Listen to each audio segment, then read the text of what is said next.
Hello, everyone.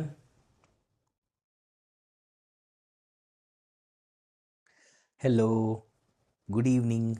Good evening. Good evening. Confirm quickly if my audio and video both are reaching to you guys.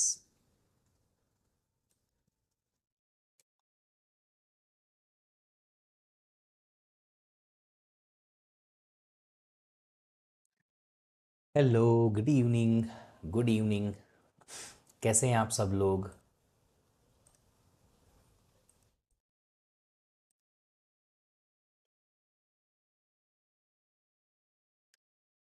Very good evening. Very good evening. Very good evening. नमस्कार.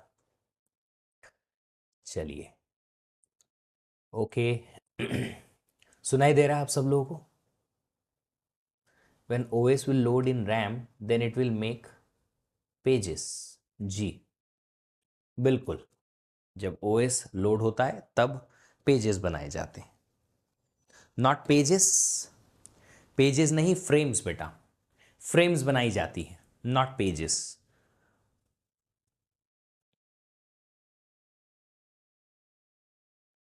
After COA paging easy है अभी तक.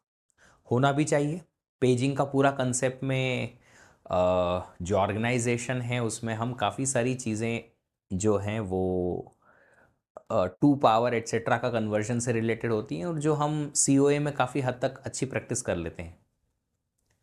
Sir, page table size निकालना नहीं आया. Page table size निकालने के लिए उसका फॉर्मूला बताओ मेरे को, तो फिर मैं बताऊंगा. फॉर्मूला क्या होता है पेज टेबल साइज का?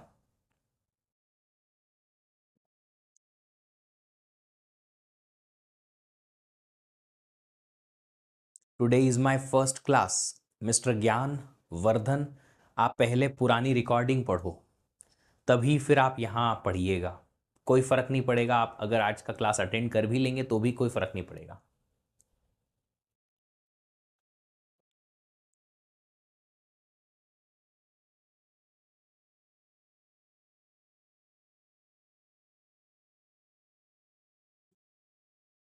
सर, पिछले दिन सब LAPA बिट्स में था लेकिन पेज साइज बाइट में था, तो आपने उसे बिट्स में कन्वर्ट किया. हाँ किया. मैंने पेज साइज को बिट में कन्वर्ट नहीं किया सम्राट. मैंने पेज साइज से ऑफसेट निकाला. अंतर है. यही तो मैं कहना चाहता था कि आप सब लोगों को समझ में एक ही चीज आनी चाहिए कि कौन सी चीज क्या है. अगर आपको यही नहीं पता है कि कौन सी चीज क्या है, तो पता कैसे चलेगा?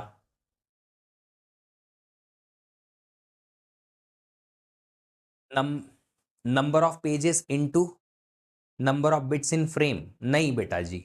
Number of pages into page table का एंट्री साइज, ये होना चाहिए फॉर्मूला.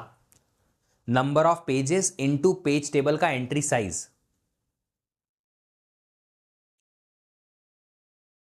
सर, अगर बिट्स में कन्वर्ट करूं तो ऑफसेट तो अलग आएगा ना. सम्राट, एक बात बताओ, ऑफसेट होता क्या है? तुम ये चीजें जो पूछते हो ना, उसके पीछे का लॉजिक पहले समझोगे तो ऑटोमेटिकली ऐसा क्वेश्चन आएंगे नहीं फालतू वाले. ऑफसेट ही नहीं पता है क्या होता है, तो तुम कैसे कोई खाली कैलकुलेशन याद रख के या समझ के हाँ कैलकुलेशन ऐसे होता है और काम हो जाएगा? ऑफसेट होता क्या है ये तो बताओ.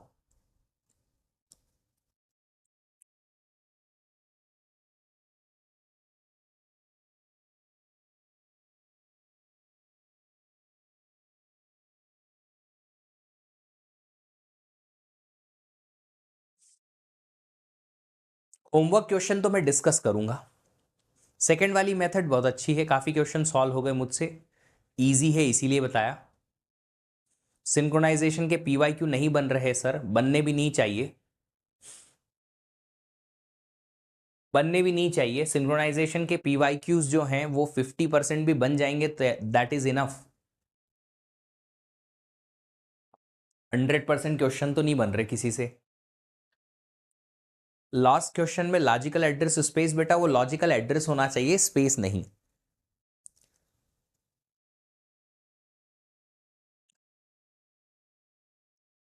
Page size.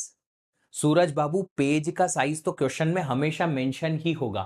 हमने ऐसा कोई क्वेश्चन नहीं देखा जिसमें पेज का साइज निकालना था. कोई भी ऐसा क्वेश्चन नहीं देखा, क्योंकि जितने भी क्वेश्चन हमने देखे उसमें सब में पेज के साइज गिवन थे। ये रहा, पेज का साइज गिवन है। अगला क्वेश्चन पेज का साइज गिवन है, अगला क्वेश्चन की पेज का साइज, तीनों क्वेश्चन में पेज साइज गिवन थे। कितने क्वेश्चन दिए थे मैंने सॉल्व करने के लिए घर पे?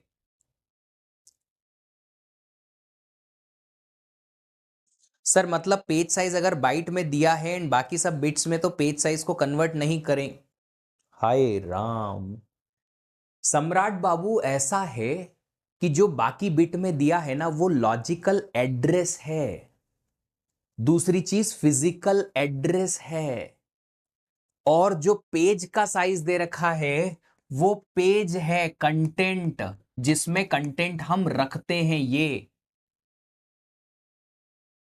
इनका नंबरिंग अगर करेंगे हर एक बाइट का तो वो ऑफसेट होता है, इसको बिट्स में मेजर करते हैं। जो अंदर कंटेंट रखते हैं उसको बाइट में मेजर करते हैं। अगर आपको प्रोसेस का साइज दिया जाएगा तो प्रोसेस का size which is logical address space वो आपको बाइट में ही होगा, पर उसकी हर एक बाइट को नंबरिंग करने के लिए जो एड्रेस बनेगा वो बिट में आता है। दोनों में अंतर है। तो जो ये एड्रेस पेज का साइज दे रखा है यहां 2 किलोबाइट, इसका मतलब ये कंटेंट है, ये पेज है जिसमें 2 किलोबाइट का डेटा रखा हुआ है। अब इसमें हर एक बाइट को नंबर दो, एक एक बाइट को, byte 0, byte 1, byte 2, byte 3, byte 4 binary में दोगे तो 11 बिट का नंबर बनेगा। अब ये नंबर को ऑफसेट कहते हैं और इसको पेज का साइज कहते हैं, जो डेटा होता है, डेटा कंटेंट। तो कंटेंट का साइज बाइट में, और कोई भी अगर नंबर है, चाहे वो पेज का नंबर है, चाहे वो फ्रेम का नंबर है, चाहे वो बाइट का नंबर है जिसे हम ऑफसेट कहते हैं, चाहे वो लॉजिकल एड्रेस का नंबर है या फिजिकल एड्रेस का नंबर है, ये सब बिट में दिए जाते हैं। अब अगर एक क्वेश्चन में तुमसे पूछूं कि रोज महेंद्र सिंह धोनी 2 लीटर दूध पीता है तो उसका वजन 1 किलो बढ़ जाता है 1 महीने में, तो आप बोलोगे अरे सर ये चीज दूध तो 2 लीटर में दे रखी है, लीटर में, तो फिर ये किलोग्राम को भी लीटर में कन्वर्ट कराओ कि उसका वजन कितने लीटर में बढ़ता है। ऐसा नहीं कर सकते ना बेटा, जिस चीज को जिसमें मेजर करना है उसी में मेजर करेंगे। इसके लिए दिमाग में पहले ये समझ में आना चाहिए ना कि पेज का मतलब क्या है और पेज नंबर का मतलब क्या है, ऑफसेट का मतलब क्या है और एड्रेस स्पेस का मतलब क्या है, एड्रेस का मतलब क्या है और एड्रेस स्पेस का मतलब क्या है। अब अगर यही समझ में नहीं आया तो इसका मतलब आपने 2 दिन से जो लेक्चर देखे उसमें आधी चीजें नहीं समझी, समझनी पड़ेंगी बाबू।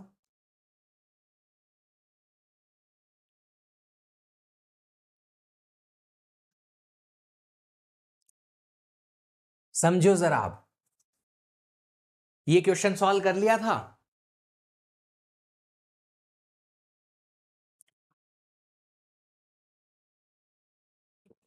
ये दिया था मैंने क्वेश्चन घर सॉल्व करने को। पेज्ड मेमोरी सिस्टम में प्रोसेस का साइज, देखो प्रोसेस का साइज 16 MB क्यों दे रखा है, क्योंकि ये प्रोसेस का साइज है। अब इस प्रोसेस की साइज से, जिसे हम कहते हैं logical address space, logical address निकालना पड़ेगा।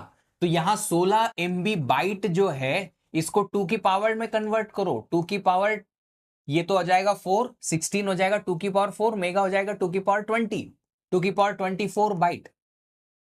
तो एक प्रोसेस में 2 की पावर 24 बाइट है, हर एक बाइट को नंबरिंग करेंगे तो बाइट की एक एक जो नंबर बनेगा वो नंबर कितना बड़ा होगा, 24 बिट का होगा। अब ये 16 MB से 24 बिट कैसे आया, यही तो कंसेप्ट है ना।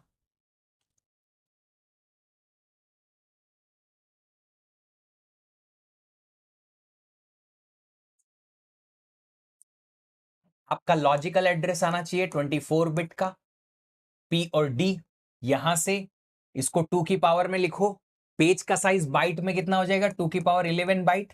हर एक बाइट को नंबरिंग करेंगे तो 11 बिट ये आ जाएगा, 13 बिट पेज नंबर में चले गया। फिर physical address 4 GB, 4 2 power 2 G is 2 power 30, 2 power 32 byte. यहां से 32 बिट का फिजिकल एड्रेस आ गया। फिर डी 11 बिट का ही रहेगा, एफ कितने बिट का हो जाएगा, 32 में से 11 गया तो 21, नंबर ऑफ पेजेस कितने हैं प्रोसेस में? 13 बिट से नंबर ऑफ पेजेस बनेंगे 2 पावर 13। नंबर ऑफ फ्रेम्स कितनी हुई? 2 पावर 21। 21 बिट से 2 पावर 21 फ्रेम बन सकती है total in the main memory. Number of bits for page number 13 bits. Number of bits for frame number 21 bits. Number of entries in page table, जितने page उतनी entry, 2 power 13। Page table का size, number of entries in page table into page table की entry का size. क्या question में page table की entry directly given है? नहीं। अगर नहीं गिवन है तो क्या करेंगे हम? अगर नहीं गिवन है तो हम एक काम करेंगे, जो भी हमारे पास फ्रेम नंबर होता है वो तो कम से कम एंट्री में आता ही आता है, तो वहां से निकालेंगे फ्रेम नंबर कितनी बिट का है। फ्रेम नंबर 21 बिट का है तो 21 बिट तो होंगी ही होंगी आपकी एक एंट्री के अंदर। एक्स्ट्रा बिट और हो सकती है, अगर क्वेश्चन में देंगे हम ऐड कर लेंगे, नहीं देंगे तो छोड़ देंगे। ये क्वेश्चन किया।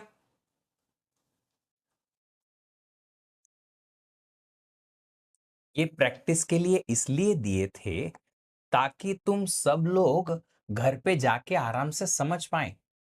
127 128 होता है 2 पावर 7 मेगा 2 पावर 20। तो लॉजिकल एड्रेस आ गया हमारे पास 27 बिट का, उसमें से पी और डी।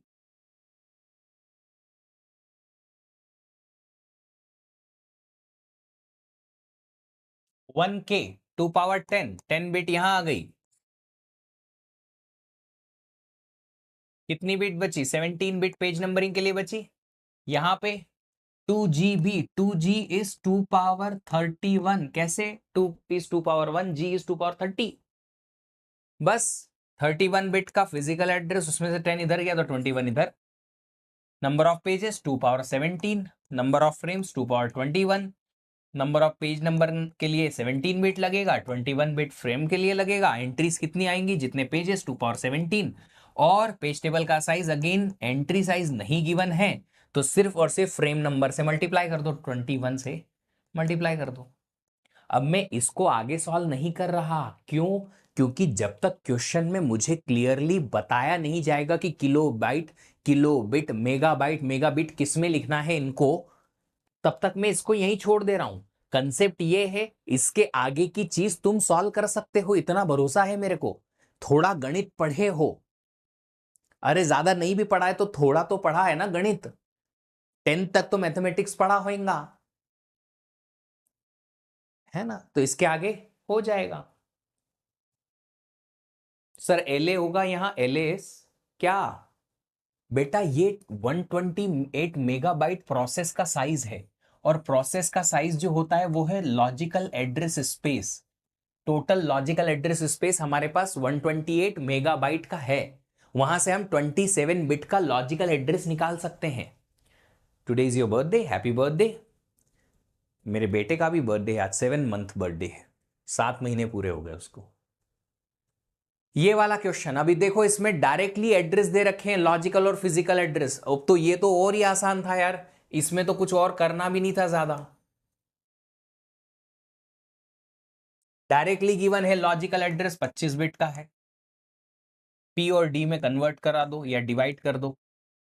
फिजिकल एड्रेस 33 बिट का है, पी और डी में डिवाइड कर दो। 4 किलोबाइट के हिसाब से 12 बिट यहां आ जाएंगी, बची कितनी? 13 यहां पे और 21 यहां पे। क्या 21 का ही इरादा था? बस सब जगह 21 बिट का ही फ्रेम नंबर आ रहा है हमारे। अरे अरे अरे, पी नहीं, एफ एफ एफ एफ।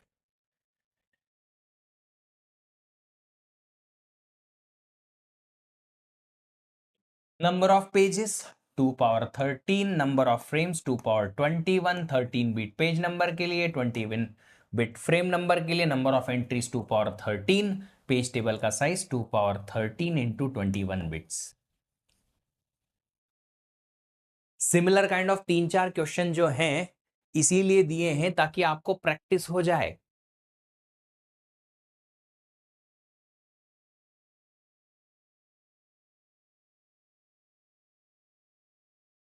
ये क्वेश्चन बना,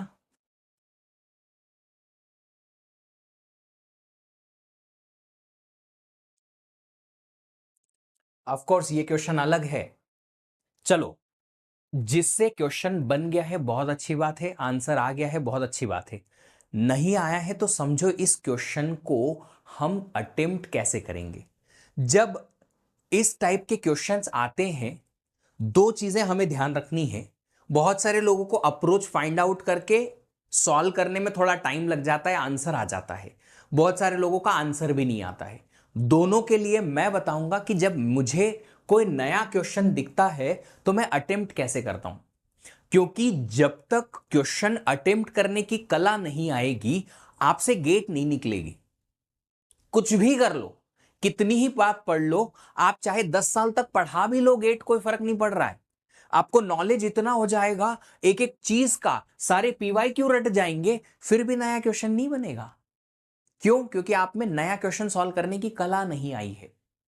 and there are many people in this world like this in any type of profession, जिनसे खुद नहीं हुआ है कुछ, but still they are teaching. क्यों? क्योंकि वो एक जो स्पेसिफिक कला होती है वो नहीं है। गलत बात नहीं है, हर किसी को नहीं आती नेचुरली, कुछ सीख भी सकते हैं। तो सीखते हैं, चलिए समझने की कोशिश करते हैं कि कैसे आएगा। बहुत इंपॉर्टेंट है ये कला सीखना। क्वेश्चन में क्या दे रखा है? Computer system implements 8 kilobyte pages. क्या मतलब है 8 किलोबाइट पेजेस का? 8 किलोबाइट पेजेस इंप्लीमेंट हुए हैं, इसका मतलब है कि क्लियर कट पेज का साइज दे रखा है 8 किलोबाइट का। एक पेज में 8 किलोबाइट का कंटेंट हम रखेंगे। आगे बढ़ते हैं। And 32 bit physical address space. अब देखो एड्रेस स्पेस दे रखा है, बट फिर भी अगर बात है 32 बिट की, इसका मतलब ये फिजिकल एड्रेस ही है। It's not the physical memory का साइज। फिजिकल मेमोरी का साइज नहीं है, फिजिकल एड्रेस ही है। तो अगर बाइट में दे रखा हो, जैसे कि यहां दे रखा होता था मेन मेमोरी का साइज गीगाबाइट, ये गीगाबाइट, दो क्वेश्चन में दे रखा है ये क्या था? मेमोरी का साइज है। इससे हमें एड्रेस साइज निकालना था। यहां जब भी कभी ऐसी बात आएगी तो आप ये याद रखिएगा कि अगर ये से बिट्स में दे रखा हो ना, तो उसको आप क्या लोगे? एड्रेस ही लोगे। क्या लोगे आप? एड्रेस ही लोगे। ठीक है, तो फिजिकल एड्रेस आपके पास दे रखा है 32 बिट का, 32 बिट का। ठीक है, आगे। Each page table entry contains a valid bit. अब देखो पेज टेबल एंट्री में क्या क्या है। एक पेज टेबल की एंट्री में जो भी कुछ है ना, मैं यहां लिख रहा हूं। अ वैलिड बिट, कोई एक वैलिड बिट है,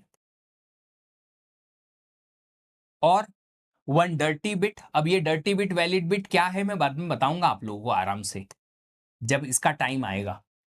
pre permission bits.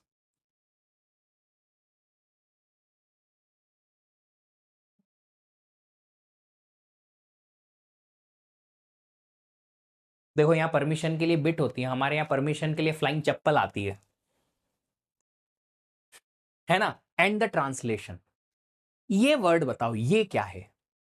What is the meaning of translation? किसी भी पेज टेबल की एंट्री में ट्रांसलेशन का मतलब मैंने कल क्लास में बताया था।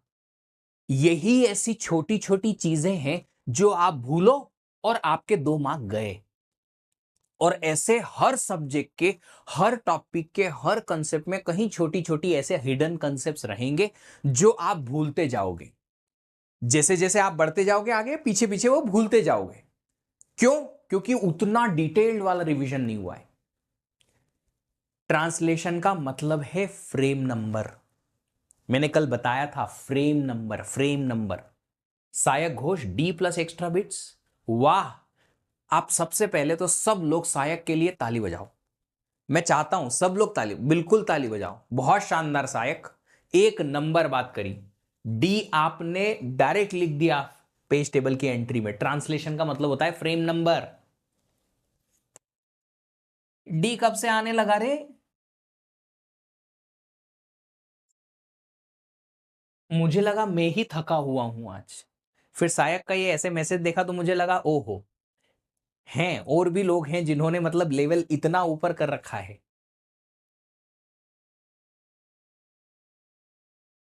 जब लोग बोलते हैं ना कि I am on this stage of life कि मेरे को कोई इज्जत नहीं दे रहा है, उसमें ये सायक को स्टेज से ही उतार दिया है। He is not even on any of the stage of the life, ऐसा लग रहा है ऐसी बातें करके।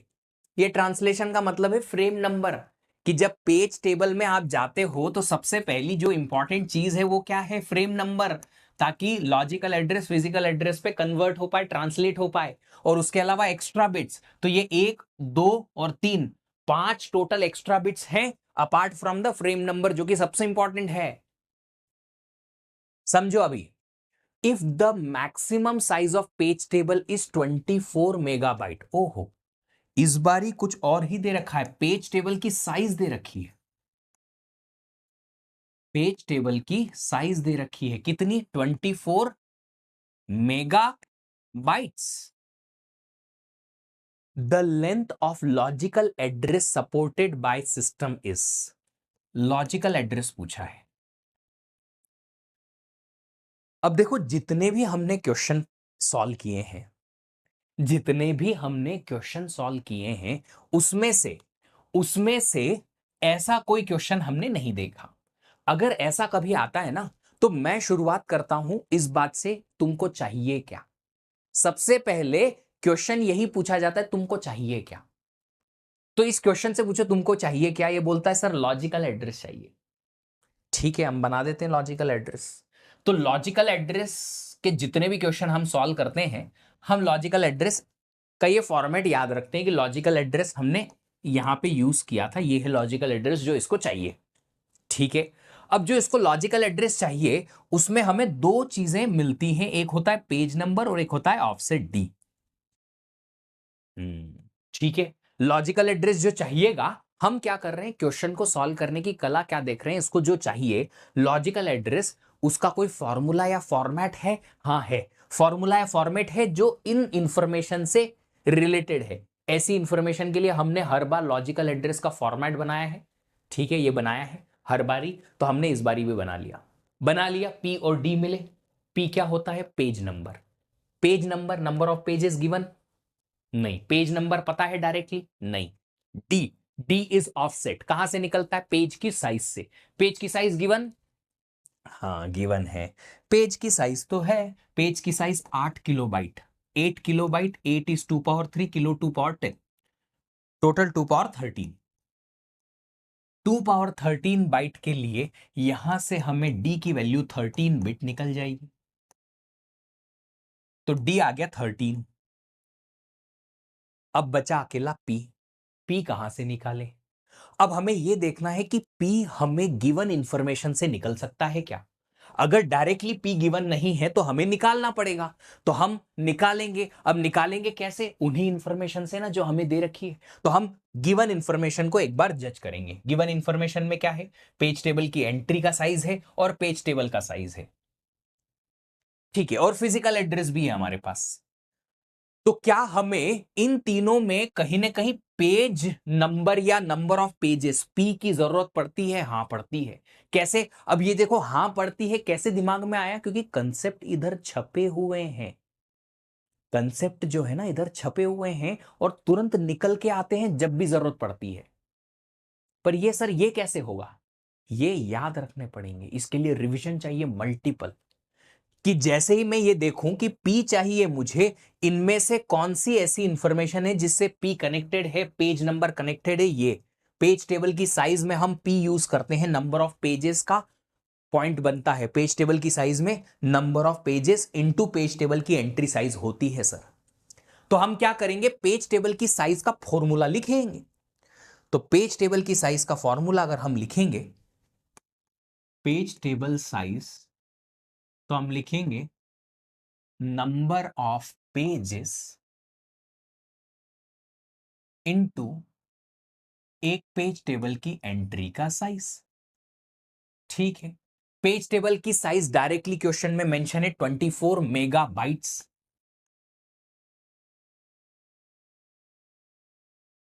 Number of pages, number of pages हमें नहीं पता, तो हम निकालेंगे यहां से।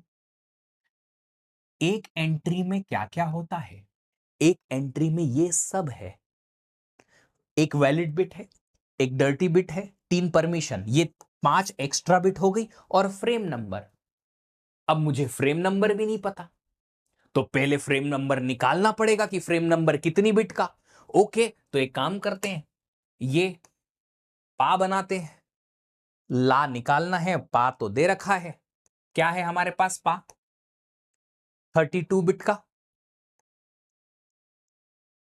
32 बिट के पा में हमारे पास एफ और डी आएंगे, डी वही 13 बिट का, तो पा कितना, पा में एफ कितनी बिट का बचेगा, 32 माइनस 13, 19 बिट का एफ बचा। आया, ठीक है, तो हमने यहां पे एंट्री का साइज बनाया, एंट्री का साइज बनाएंगे, ठीक है, फ्रेम नंबर 19 बिट का, प्लस एक्स्ट्रा बिट्स कितनी है, 1 प्लस 1 प्लस 3। मैंने कल आपको ये आगाह किया था कि जब कभी ये क्वेश्चन देते हैं ना, तो आपको गड़बड़ करवाने के लिए ये क्या करेंगे ना, कि बाइट बिट में कन्वर्शन में फंसा देंगे। ये दे रखा है बाइट्स में, ये 19 जो आया था बिट में आया था, ये भी बिट में है, बिट में है, बिट में है, तो ये आंसर पूरा आएगा बिट्स में। अब इधर है बिट्स, इधर है बाइट्स, दोनों का कंपैरिजन डायरेक्टली पॉसिबल है नहीं, तो इस बाइट को पहले बिट में कन्वर्ट करो। 24 mega into 8 bits equal to number of pages into कितना हुआ ये 24 बिट्स। चलो 24 से 24 तो कैंसल हो गया, नंबर ऑफ पेजेस, बिट से बिट्स भी कैंसिल हो गया, कितने पेजेस बचे हमारे पास, नंबर ऑफ पेजेस हमारे पास आए 8m, 8m, 8m क्या होता है, 2 power 23 pages, 8 2 power 20, 2 power 3 mega 2 power 20, 2 power 23 page के लिए पेज नंबर हमारे पास 23 बिट का आएगा। आ गया पेज नंबर, ये लिखो 23 बिट। टोटल लॉजिकल एड्रेस हमारे पास आ गया 36 बिट का। बस यही आंसर आप यहां लिखते, काम हो जाता। कोई भी ऐसी इंफॉर्मेशन नहीं थी जो इस क्वेश्चन में आपको पता नहीं थी, every information you new. Page table की एंट्री कैसे बनती है ये कल मैंने बताया था, अच्छे से बताया था।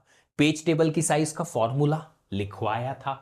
बिट और बाइट क्या होती है पता है, लॉजिकल एड्रेस कैसे बनता है पता है, फिजिकल एड्रेस से फ्रेम नंबर कैसे निकलती है पता है।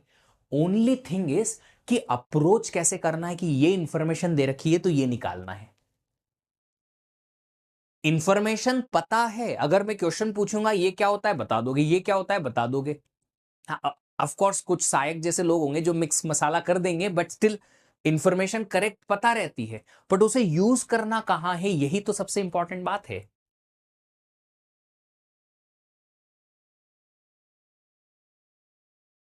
I had taken 8 kilobyte as process का साइज, वाह।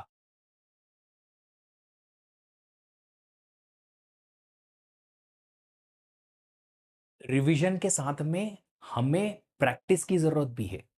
ये 2015 में आया था। अब देखो मैं एक और चीज बताता हूं, मैं ये क्वेश्चन मेरे को, मैंने गेट एग्जाम लिखी थी 2015 की, सेट नंबर 2 में क्वेश्चन आया था। ये क्वेश्चन सॉल्व करते करते, मैं जब सॉल्व करते करते गया ना, तो ये इंफॉर्मेशन को प्रोसेस किया, इसको प्रोसेस किया, इसको प्रोसेस करते करते मेरे पास आ गया 23 बिट। मैं इसको आंसर 23 लिख के और आगे बढ़ गया। क्यों पता है, क्योंकि हमारा दिमाग इतना ज्यादा क्वेश्चन के सॉल्यूशन में चले जाता है कि हम यही भूल जाते हैं कि पूछा क्या गया है। मेरे साथ हुआ, इसीलिए मैं आपको पढ़ा रहा हूं।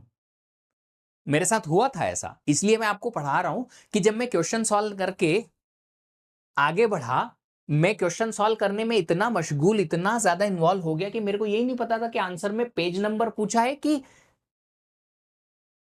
लॉजिकल एड्रेस पूछा है। मैं आगे बढ़ गया, आगे बढ़ने के बाद मैंने एक बार रिव्यू किया फिर से क्वेश्चन को, कि मैं देखतूं तो सही पूछा क्या है।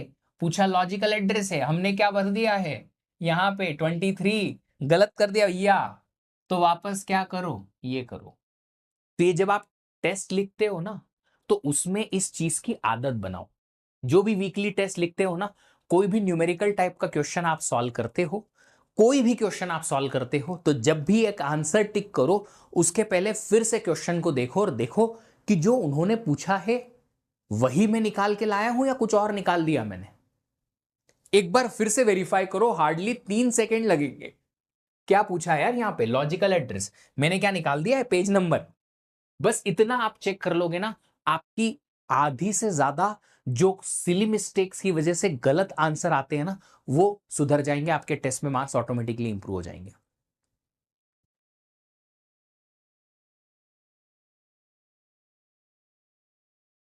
समझ रहे हो बात को? फिर मैंने बाद में देखा तो मैंने 36 बिट उसको आंसर करके आया। Got it? चलिए मैं फिर से बताता हूं कि मैंने क्वेश्चन को अप्रोच कैसे करना है। जैसे ही जो कुछ पूछा जाए ना, उसका फॉर्मूला या फॉर्मेट बनाओ। उसके लिए जो जो आपको चाहिए उस क्वेश्चन से उठाओ और डालते रहो। जो नहीं है उसको देखो कि गिवन इंफॉर्मेशन से कैसे मिल सकता है।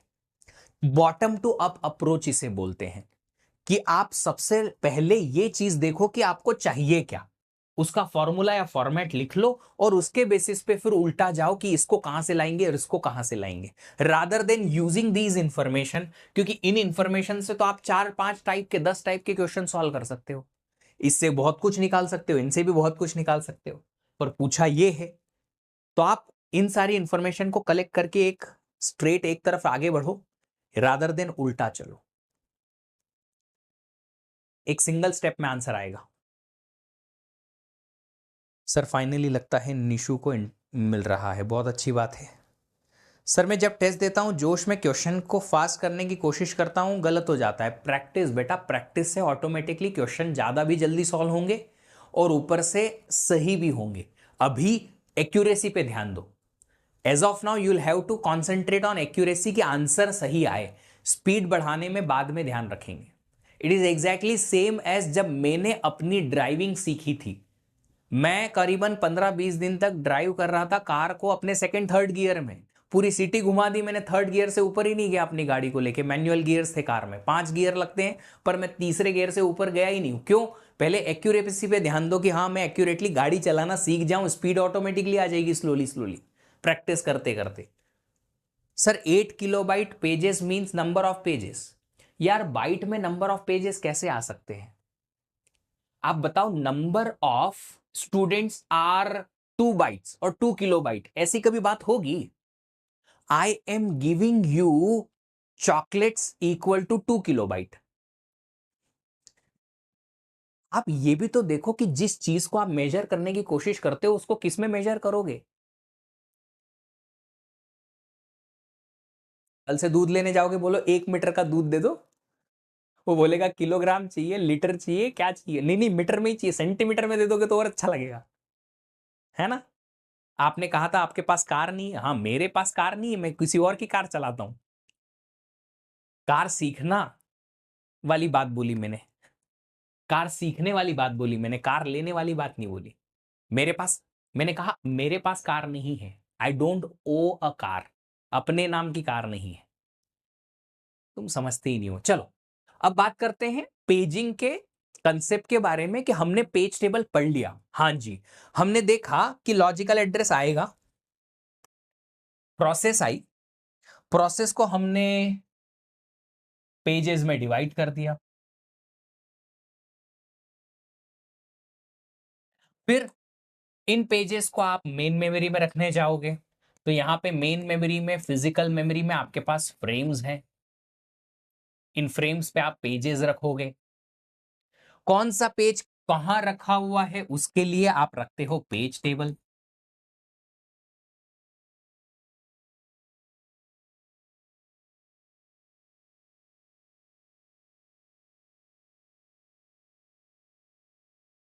सर मैं जब आईआईएससी जाऊंगा तब आपको गाड़ी दिलाऊंगा।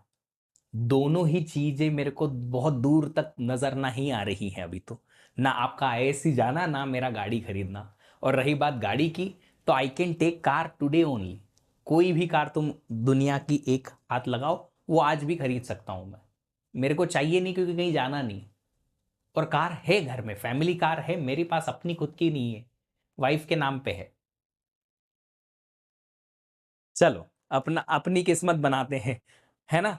समझो, ये पेज टेबल हम जब बनाते हैं, इस पेज टेबल में क्या होता है, पेज नंबर 0 कौन सी फ्रेम पे है, पेज नंबर 1 कौन सी फ्रेम पे है, पेज नंबर 2 कौन सी फ्रेम पे है, ये सब डिसाइडेड रहता है ना, कि किस पेज को कहां रखा है, वो फ्रेम से पता चल जाएगा। अब बताइए,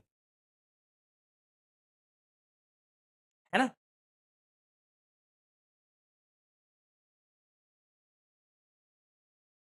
ये पेज टेबल रखी कहां होती है? क्या ये पेज टेबल सीपीयू के अंदर होगी? ऑफ कोर्स, इतनी बड़ी पेज टेबल सीपीयू के अंदर कैसे हो सकती है? तो फिर ये पेज टेबल रखेंगे कहां? कहीं तो रखनी पड़ेगी। जी हाँ, तो इस पेज टेबल को भी एक्चुअल में मेन मेमोरी में ही रखा जाता है। कहां रखा जाता है? मेन मेमोरी में ही रखा जाता है। So where the page tables are stored? In main memory only. तो पेज टेबल को भी आप मेन मेमोरी में ही रखते हो। पर अगर आपने पेज टेबल को भी मेन मेमोरी में रखा, सीपीयू जनरेट करता है लॉजिकल एड्रेस, तो पहले उस लॉजिकल एड्रेस को फिजिकल एड्रेस में कन्वर्ट करने के लिए पेज टेबल एक्सेस करनी पड़ती है, और वो पेज टेबल भी मेन मेमोरी के अंदर है। तो एक बार का मेन मेमोरी एक्सेस लगेगा, सीपीयू मेन मेमोरी में रीड करेगा, ताकि उसको पेज टेबल के पेज के सामने का फ्रेम नंबर मिले। फिर जब फ्रेम नंबर मिल जाएगा, तो उस फ्रेम नंबर के पीछे डी को ऐड करके फिजिकल एड्रेस बना के, और इस फिजिकल एड्रेस से फिर से मेन मेमोरी में एक्सेस करेगा। हाँ, तो फिर से अगर मेन मेमोरी में एक्सेस करेगा सीपीयू, तो उसे वो डेटा या कंटेंट मिलेगा जो उसको चाहिए था। हाँ सर, इसका मतलब है कि मुझे 2 बार मेन मेमोरी एक्सेस करानी पड़ेगी सीपीयू से, ताकि सीपीयू पहली बार में पेज टेबल एक्सेस करे मेन मेमोरी से, और ट्रांसलेट करे लॉजिकल एड्रेस को फिजिकल एड्रेस में, और उसके बाद फिजिकल एड्रेस लेके जाए तो उसको कंटेंट डेटा मिले जो उसको चाहिए था। तो 2 बार का मेन मेमोरी एक्सेस लगेगा। जी हां। सो अगर आपसे कोई पूछे इफेक्टिवली एक बार का कंटेंट चाहने के लिए सीपीयू को मेमोरी एक्सेस कितना लगेगा, एक बार का कंटेंट पाने के लिए सीपीयू को मेन मेमोरी या मेमोरी का एक्सेस टोटल कितना लगेगा, तो यहां हम लिखेंगे सीपीयू का इफेक्टिव मेमोरी एक्सेस टाइम। ये एक बार के लिए है, एक कंटेंट पाने के लिए है, सिर्फ एक कंटेंट, सिर्फ एक कंटेंट पाने के लिए। तो 2 टाइम्स मेन मेमोरी का एक्सेस टाइम। मेन मेमोरी के एक्सेस टाइम को हम डिनोट करेंगे टीएमएम से, जस्ट फॉर नोटेशन। ये कोई स्टैंडर्ड नहीं है, मेरे बनाया हुआ है अपने खुद के समझने के लिए और तुम्हारे समझने के लिए। छोटा लिखना सही है, इतना बड़ा कौन लिखेगा। अब 2 बार क्यों? 2 बार क्यों? 2 times why? 1 for page table, एक बार तो पेज टेबल एक्सेस करो ताकि फिजिकल एड्रेस मिले, एंड 1 फॉर कंटेंट, जो डेटा चाहिए उसके लिए। 2 बार का मेन मेमोरी का एक्सेस लगेगा। Can we use cache memory? Harsh उस पे भी जाएंगे बेटा जी। It is kind of indirect addressing mode बेटा, वो सीओए का कंटेंट कंसेप्ट है इंस्ट्रक्शन में ऑपरेंड पाने के लिए। It's not exactly that. Anivesh ji, operating system की मेमोरी में रहता है? नहीं, ऑपरेटिंग सिस्टम के बाहर ही रहता है, क्योंकि प्रोसेस उसको एक्सेस कर सकती है, ओएस के बाहर ही रहता है अलग से। अगर आपको यह समझ में आया कि 2 बार का मेन मेमोरी का एक्सेस लगेगा, ठीक है, पर एक बात ये भी तो समझो, एक बार ये भी तो समझो कि सीपीयू के पास एक्चुअल में मेन मेमोरी का एड्रेस तो है नहीं, सीपीयू के पास तो लॉजिकल एड्रेस है। लॉजिकल एड्रेस लेके जब सीपीयू मेन मेमोरी पे पहुंचेगा, तो पेज टेबल कहां मिलेगी उसको? सीपीयू को पेज टेबल का एड्रेस कहां पता है? सुनो सुनो सुनो सुनो सुनो, शांति से समझते हैं। यह है मेन मेमोरी। मान लो किसी प्रोसेस का पेज टेबल यहां रखा हुआ है और बाकी जगह पे यहां कई पेजेस रखे हुए हैं उसके। अब इन पेजेस का फ्रेम नंबर, फिजिकल एड्रेस पता करने के लिए जब सीपीयू कोई लॉजिकल एड्रेस भेजता है, ये तो लॉजिकल एड्रेस है ना, इस लॉजिकल एड्रेस से इस पेज टेबल में सर्चिंग होगी, ठीक है। पर भाई साहब पेज टेबल रखी कहां है? मेन मेमोरी के अंदर। इस पेज टेबल का भी तो कोई फिजिकल एड्रेस होगा ना, क्योंकि ये तो मेन मेमोरी का है। ये मेन मेमोरी के अंदर रखा हुआ है पेज टेबल, जी हां, तो इसका कोई तो एड्रेस होगा ना एक्चुअल वाला। हाँ, सीपीयू कहां पता? सीपीयू को कैसे पता? कहां पता है? नहीं पता है ना? नहीं पता है ना? नहीं पता है? नहीं नहीं, पता होता है। कैसे? सीपीयू के अंदर एक रजिस्टर होता है जिसे हम कहते हैं पीटीबीआर, पेज टेबल बेस रजिस्टर।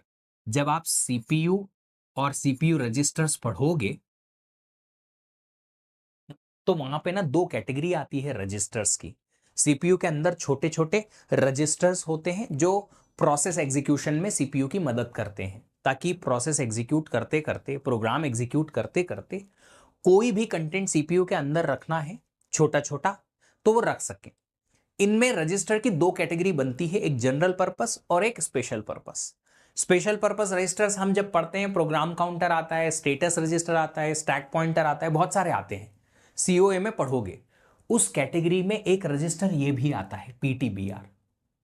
तो जब भी कोई प्रोसेस अगर सीपीयू में रन होने जाती है, कंटेक्स्ट स्विच होता है ना, याद है ना, कंटेक्स्ट स्विच ऑपरेटिंग सिस्टम में पढ़ा था हमने। कंटेक्स्ट स्विच के टाइम पे जब भी कोई प्रोसेस सीपीयू में रन होने जाती है, तो जो प्रोसेस रन होने गई है उसकी पेज टेबल का स्टार्टिंग एड्रेस इस पीटीबीआर में डाल दिया जाता है। तो जब भी प्रोसेस कोई लॉजिकल एड्रेस जनरेट करती है रन करते करते, तो इस पीटीबीआर के थ्रू उस मेन मेमोरी के पेज टेबल पे जाके और इस लॉजिकल एड्रेस से सर्चिंग हो जाती है ना? बढ़िया बात है ना? बढ़िया बात। सीपीयू के अंदर पीटीबीआर नाम का एक रजिस्टर होता है जिसमें क्या स्टोर रहता है? Starting address of, it stores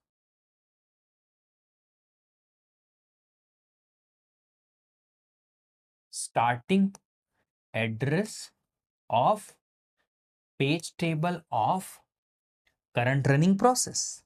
जो भी करंटली रनिंग है प्रोसेस, उसका पेज टेबल इसमें, पेज टेबल का एड्रेस इसमें रहता है।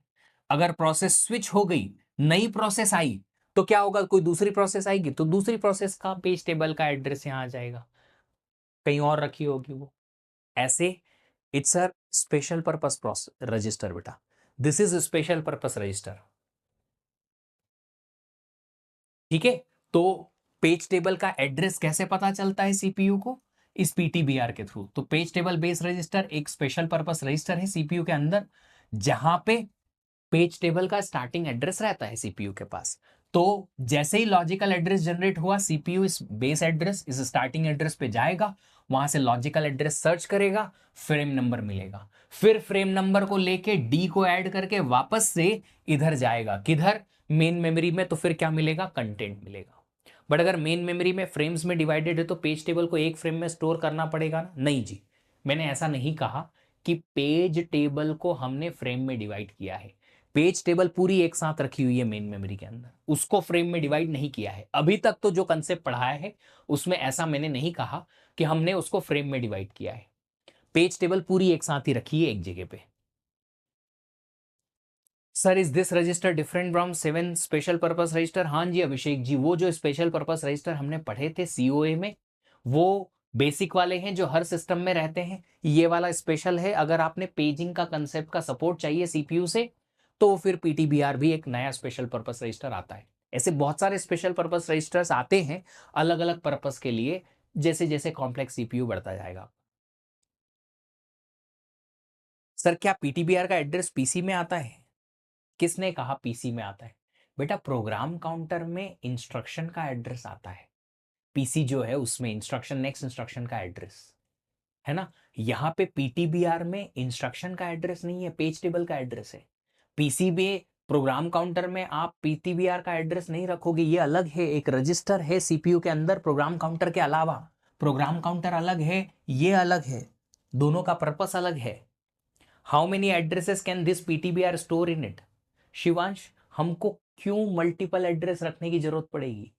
एक ही पेज टेबल है ना प्रोसेस की, तो प्रोसेस की एक ही पेज टेबल है ना। तो अगर एक ही पेज टेबल है तो उसी पेज टेबल का स्टार्टिंग एड्रेस रखेंगे हम। हाउ मेनी का क्या मतलब होता है?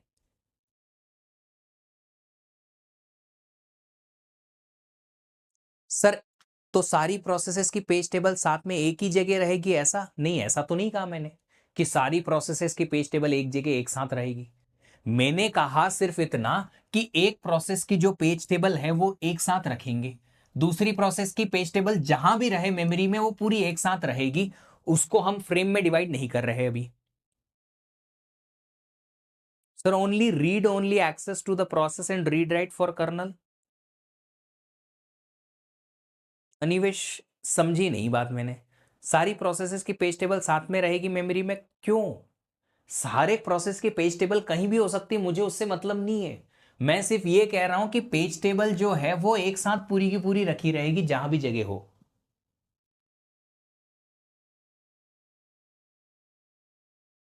पीटीबीआर में हम एड्रेस प्रोसेस एग्जीक्यूशन के टाइम पे भेजेंगे क्या? हाय राम, कैसे कैसे क्वेश्चन पूछ रहे हो तुम लोग। भाई साहब, जो भी प्रोसेस सीपीयू में जाएगी वही प्रोसेस अपना ही पेज टेबल एक्सेस करनी चाहिए, है ना। तो जो P1 अगर यहां पे है तो P1 की पेज टेबल जिस भी एड्रेस से स्टार्ट होके मेमोरी में रखी है उस एड्रेस को हम पीटीबीआर में भेज देते हैं। कंटेक्स्ट स्विच का मतलब ही ये होता है कि जो प्रोसेस रनिंग में है उसका प्रोग्राम काउंटर, उसका एक्यूमुलेटर, जितने भी रजिस्टर्स की वैल्यू हैं वो उसी प्रोसेस के अकॉर्डिंग रहे। तो वो प्रोसेस का जो भी कंटेक्स्ट उसके पीसीबी में था ओएस वहां भेज देगा, लोड कर देगा। मान लो P1 से P2 पे स्विच हो गया तो क्या होगा? P2 प्रोसेस का कंटेक्स्ट यहां जाएगा तो उसका program counter, accumulator, status register, PTBR उसका होगा। अब ये पीटीबीआर चेंज क्यों हुआ? क्योंकि P2 प्रोसेस की पेज टेबल अलग है ना, तो इसका जो स्टार्टिंग एड्रेस रहेगा वो पीटीबीआर में आ जाएगा। सिंपल सी बात है, जो प्रोसेस रनिंग में है उसका पीटीबीआर में बेस एड्रेस रहेगा। मितेश जी, बाद में बताऊंगा कि क्या होता है, अभी उसके बारे में कंफ्यूजन नहीं रखिए। इतना पेज टेबल उतना ही बेस रजिस्टर होगा क्या? बेटा बेस रजिस्टर एक ही है, सिर्फ एक, जो सीपीयू के अंदर है। जितनी भी पेज टेबल्स यहां रखी हुई हैं उनमें से जो प्रोसेस रन होने जाएगी, 4 प्रोसेस हैं, चारों प्रोसेस की पेज टेबल अलग अलग होंगी। जी हाँ, P1 अगर गई तो P1 में यहां पीटीबीआर में P1 के पेज टेबल का एड्रेस होगा। P2 अगर रन करने गई तो P2 का बेस एड्रेस होगा। P3 गई तो P3 के पेज टेबल का बेस एड्रेस होगा। जो रन होने आएगी उसी का ही बेस एड्रेस होगा। एक ही पीटीबीआर होता है।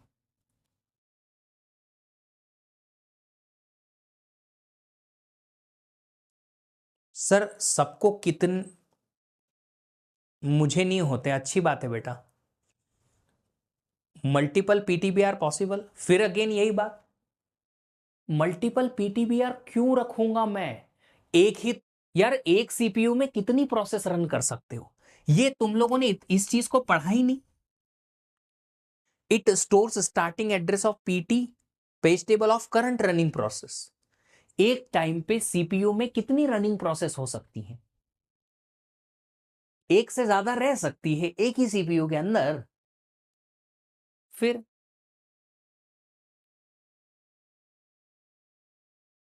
हाँ राजा भी, बिल्कुल राजा साहब, पीटीबीआर का वैल्यू प्रोसेस के पीसीबी में रहता है, बिल्कुल सही समझे। सर मेमोरी फ्रेम्स में डिवाइडेड है बेटा, पूरी मेमोरी फ्रेम्स में डिवाइड नहीं रहती, सिर्फ और सिर्फ वही मेमोरी फ्रेम्स में डिवाइडेड रहती है जिसमें हमें पेजेस रखने हैं, बस। ऑपरेटिंग सिस्टम और पेज टेबल्स जो हैं एज इट इज रखे जाते हैं पूरा एक साथ। पहले ओएस और उसके बाद पेज टेबल्स जितनी भी रखनी है वो मेमोरी को फ्रेम नहीं किया जाता, बची हुई मेमोरी को ही फ्रेम किया जाता है, बस।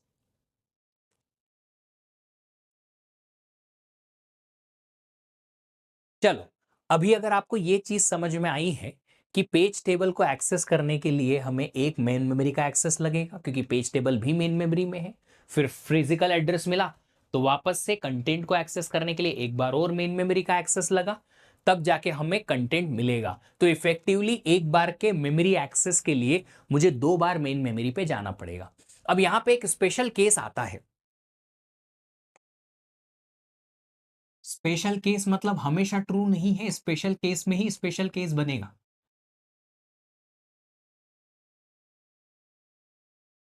अब ये स्पेशल केस क्या है?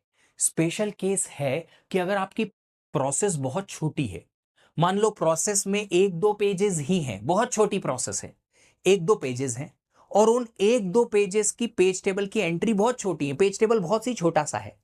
अगर पेज टेबल छोटा सा है तो उस पेज टेबल को पूरा का पूरा सीपीयू के जनरल पर्पस रजिस्टर्स में स्टोर किया जा सकता है, ताकि हमें मेन मेमोरी में उसको रखने की जरूरत ना पड़े। तो एक स्पेशल केस बनता है if page table is very small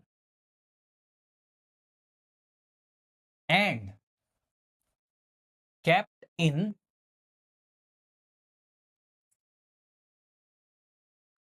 registers. कौन से रजिस्टर? सीपीयू के अंदर रजिस्टर में ही रख लिया, तो फिर पेज टेबल का एक्सेस जो है वो कहां से होगा? रजिस्टर से, सीपीयू के अंदर से। क्या पेज टेबल एक्सेस करने के लिए मेन मेमोरी पे जाना पड़ेगा? नहीं। तो उसके लिए इस केस में इफेक्टिव मेमोरी एक्सेस टाइम क्या हो जाएगा? Effective memory access time, short में ये लिख रहा हूं ईमेट।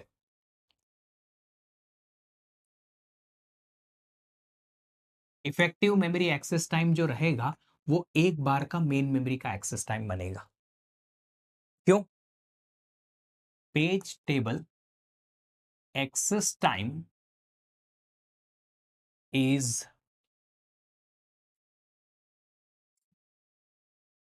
Negligible here. क्यों नेग्लिजिबल है? क्योंकि सीपीयू के रजिस्टर का एक्सेस टाइम मेन मेमोरी के एक्सेस टाइम के कंपैरिजन में बहुत बहुत बहुत बहुत बहुत बहुत बहुत बहुत बहुत छोटा होता है। इस चक्कर में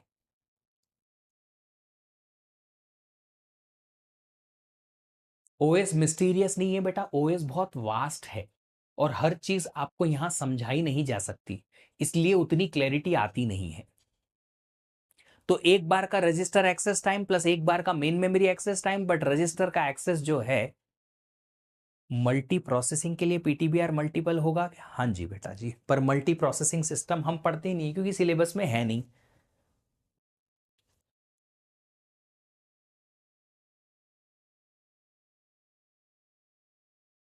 अब बात यह आती है कि सर अगर हमारे पास पेज टेबल छोटी नहीं है कि हम रजिस्टर में रख पाए तो स्पेशल केस तो बनेगा नहीं, पर फिर भी हमें पेज टेबल में सर्चिंग को फास्ट करना है, तो एक बार के एक्सेस के लिए 2 बार का मेन मेमोरी एक्सेस, ये तो बहुत स्लो है, ये तो बहुत स्लो है। इतना ज्यादा टाइम अगर हम देंगे हर बार का मेमोरी पे जाने के लिए तो बहुत ज्यादा हो जाएगा। तो फिर साइंटिस्ट ने सोचा कि एक काम करते हैं, सिर्फ और सिर्फ पेज टेबल को रखने के लिए एक छोटा सा अलग से मेमोरी लगा देते हैं। सिर्फ पेज टेबल को रखने के लिए अलग से छोटा सा मेमोरी लगा देते हैं, पर उसमें पेज टेबल को पूरा पूरा नहीं रख पाएंगे क्योंकि पेज टेबल्स बहुत बड़ी बड़ी हैं। एक छोटा मेमोरी रखते हैं अलग से जिसमें हम पेज टेबल की कुछ एंट्रीज रख लेते हैं। कुछ एंट्रीज रखने से फायदा क्या होगा कि जो बार बार यूज में आ रही है उन एंट्रीज को रख लो पेज टेबल की उस छोटी सी मेमोरी में। उससे फायदा यह होगा कि जब भी आपको बार बार जिन एंट्रीज को एक्सेस करने की जरूरत पड़ती है वो वहां से मिल जाएंगी और आप उनको वहां से लेके और ट्रांसलेट कर लोगे फिजिकल एड्रेस में, ताकि आपको मेन मेमोरी पे हर बार जाने की जरूरत ना पड़े। दैट इज रोम नहीं, मैंने अभी बोला ही नहीं ऐसा। जैसे कि देखो मैं बताता हूं, हमारे फोन्स में हमारे फोन्स में कॉन्टेक्ट्स तो बहुत होते हैं, बहुत सारे कॉन्टेक्ट्स होते हैं ना, पर कुछ कॉन्टेक्ट्स को हम अपने फेवरेट्स में कॉपी कर लेते हैं। फास्ट डायल या फेवरेट होते हैं, है ना। मेरे लिए मेरी फैमिली मेंबर्स के काफ़ी सारे, कुछ 2-3 लोगों के ऑफिस के जो कॉन्टैक्ट्स हैं जिनको मैं बहुत फ्रीक्वेंटली रोज कॉल करता हूं या हर दूसरे तीसरे दिन या बहुत ज्यादा फ्रीक्वेंटली कॉल होते हैं, उनको मैं फेवरेट्स में डाल देता हूं। तो मैंने क्या किया, जितने भी कॉन्टैक्ट्स हैं उनमें से कुछ कॉन्टैक्ट को मैंने फेवरेट में डाल दिया ताकि तुरंत कॉलिंग हो पाए, क्योंकि बार बार यूज होना पड़ता है ना, उनको बार बार कॉल करना पड़ता है, बहुत फ्रीक्वेंटली कॉल करना पड़ता है, इसलिए होता है ना, सबके साथ ऐसा होता है। सेम चीज है यहां भी कि पेज टेबल की जो जितनी भी सारी एंट्रीज हैं, पेज नंबर 1 की है, 2 की है, 3 की है, 4 की है, उनमें से कुछ पेज नंबर जो बार बार एक्सेस होते हैं, मोस्ट फ्रीक्वेंटली एक्सेस हो रहे हैं, अभी रिसेंट में एक्सेस हुए हैं, उनको क्या करते हो आप, उनको एक छोटी सी अलग से मेमोरी में रख लेते हो, और ये मेमोरी एक अलग से हार्डवेयर लगा रखा है आपने, उसमें रखते हो, और उसको बोलते हैं TLB, translation look aside buffer. ये टीएलबी क्या है? इट इज मेमोरी हार्डवेयर, एक अलग से मेमोरी हार्डवेयर लगाया आपने, used to store some most frequent and recently referred page table entries. तो पेज टेबल में तो बहुत सारी एंट्रीज हैं, जितने पेजेस हैं उन सब की हैं, पर उनमें से कुछ जो फ्रीक्वेंट और मोस्ट रीसेंट एंट्रीज हैं उनको आप रख लेते हो।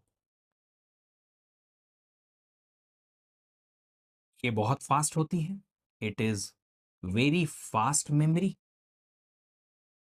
Hence it reduces effective memory access time. तो जो इफेक्टिव मेमोरी एक्सेस टाइम आपका लगना था वो कम हो जाता है।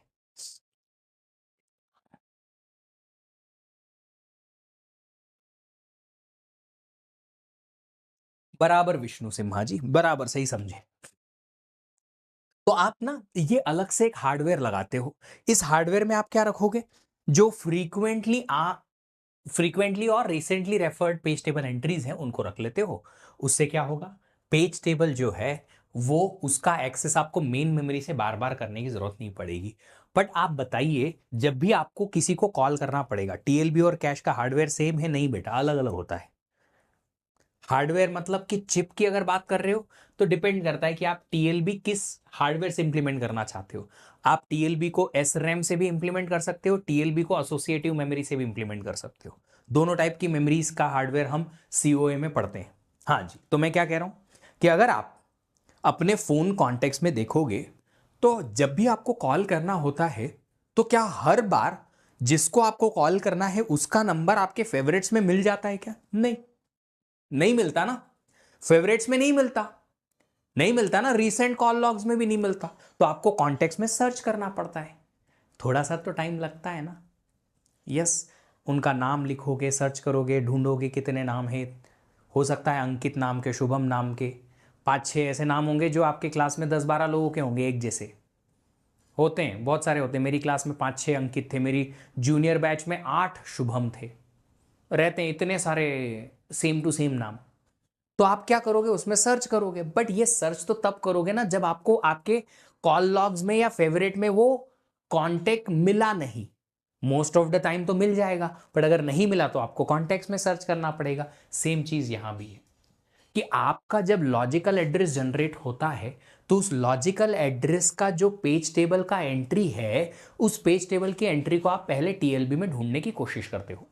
अगर वो टीएलबी में मिल गया तो उसे कहा जाता है हिट। बहुत सिंपल सा शब्द है हिट, मतलब टीएलबी में उसकी एंट्री मिल गई, मिल गई तो फिजिकल एड्रेस मिल जाएगा।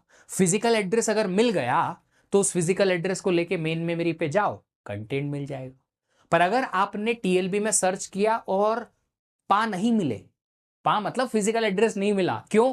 क्योंकि वो एंट्री है ही नहीं, जो एंट्री आप सर्च करना चाहते हो वो एंट्री टीएलबी में नहीं है। तो फिर क्या करोगे, फिर आप मेन मेमोरी में जाके पेज टेबल में ढूंढोगे, वहां से फिजिकल एड्रेस मिलेगा और फिर आप क्या करोगे, फिजिकल एड्रेस को ले जाके मेमोरी पे एक्सेस करोगे। देखो जरा, ये रहा डायग्राम, आपको समझ में आएंगी कि जब सीपीयू ने लॉजिकल एड्रेस जनरेट किया तो ये लॉजिकल एड्रेस को आप पहले इस टीएलबी में चेक करोगे। इस टीएलबी में चेक करने गए कि पेज नंबर के सामने फ्रेम नंबर है, अगर टीएलबी हिट हो गया मतलब टीएलबी में आपको फ्रेम नंबर मिल गया, वो पेज नंबर का फ्रेम नंबर मिल गया जिसको आपको चाहिए थी, जिसकी जरूरत थी, तो आपको क्या मिल जाएगा, फ्रेम नंबर मिल गया। ऑफसेट आपके पास यहां था, दोनों को जोड़ा, आप सीधा सीधा मेन मेमोरी से कनेक्ट करोगे ताकि कांटेक्ट मिल जाए, कंटेंट मिल जाए। बट अगर मान लो टीएलबी में मिस हुआ तो फिर आप टीएलबी में मिस करते टाइम कहां पे सर्च करोगे, पेज टेबल में सर्च करोगे। पेज टेबल में सर्च करके फ्रेम नंबर मिलेगा, फ्रेम नंबर को आप डी में जोड़ोगे तो फिजिकल एड्रेस, और उससे फिजिकल मेमोरी में एक्सेस करना पड़ेगा।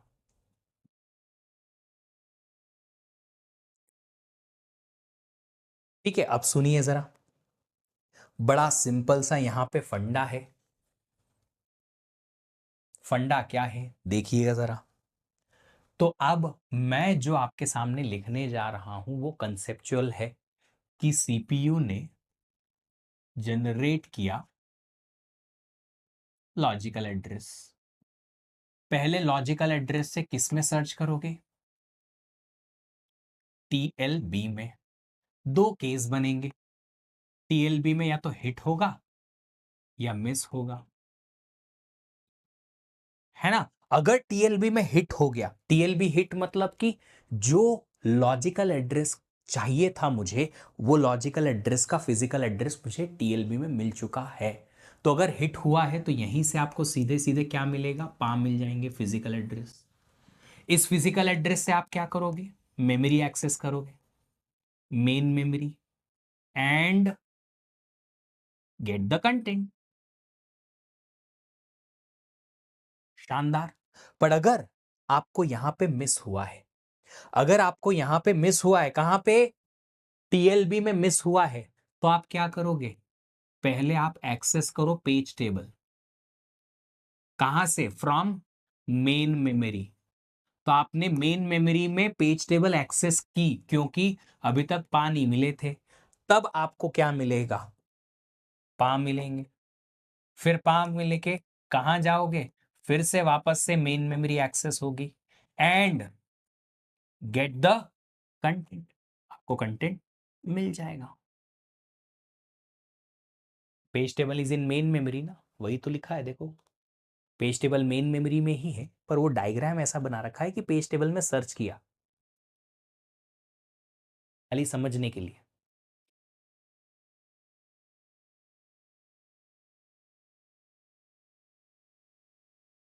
पेज नंबर और फ्रेम नंबर दोनों पी में ही जुड़ेंगे, पी में नहीं, डी में बेटा, डी डी ऑफसेट डी। अब समझो जरा, यहां पे 100% अगर आप मेमोरी एक्सेस करने जाना चाहते हो, 100% टाइम में कुछ परसेंटेज ऑफ टाइम हिट होगा, remaining percentage of time miss होगा। जितनी भी बार आप मेमोरी एक्सेस करने जाना चाहते हो, उसको अगर 100% मान लिया फ्रैक्शन में, तो उसका कुछ परसेंटेज में हिट होगा, बचे हुए में मिस होगा। अगर आपने कहा मैंने 100 टाइम्स मेमोरी एक्सेस की, उनमें से 80 टाइम्स हिट हुआ, 100 में से 80 टाइम्स हिट हुआ है मतलब 80% हिट हुआ है। अगर 80 टाइम्स हिट हुआ है तो 20% मिस होगा ना, 20 टाइम्स मिस होगा। तो जो हिट है 100% माइनस हिट परसेंटेज मिलाओगे तो क्या मिलेगा, मिस परसेंटेज मिल जाएगा।